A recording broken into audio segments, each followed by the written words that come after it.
Dans ma semaine Twitter, la gestion d'actifs est un jeu qui se joue à plusieurs et à la fin, ce sont les États-Unis qui gagnent. Parce que c'est aux États-Unis qu'il y a les marchés financiers les plus grands et les plus liquides.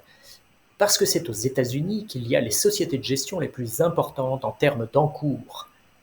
Parce que c'est aux États-Unis qu'il y a les principaux fournisseurs d'indices.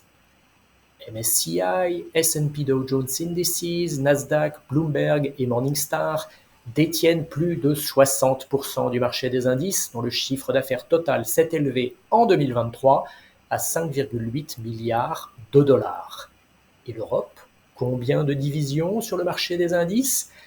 Il y a bien FTSE Russell, une société anglaise qui a représenté 21% du total l'an dernier, mais l'Angleterre n'est plus dans l'Union européenne. SIX, qui appartient à l'opérateur de la bourse suisse, 0,6% du total, n'est pas non plus un acteur de l'UE. Pour porter les couleurs de l'Union européenne, il reste donc ISS Stocks, qui appartient à Deutsche Börse, et pesait 3,9% du total. Et Solactive, également allemand, qui pèse 1,1%. La souveraineté européenne en matière d'indices est bien mal partie.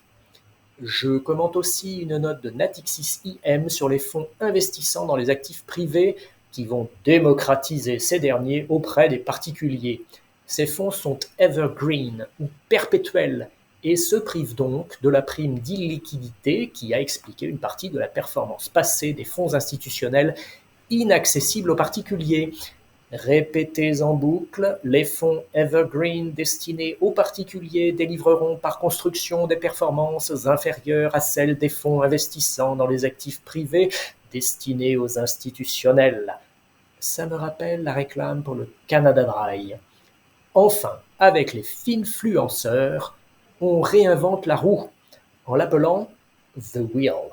Vous avez mis en place les versements programmés, alors vous faites, peut-être sans le savoir, du DCA, comme Monsieur Jourdain faisait de la prose. Bonne lecture et bonne semaine.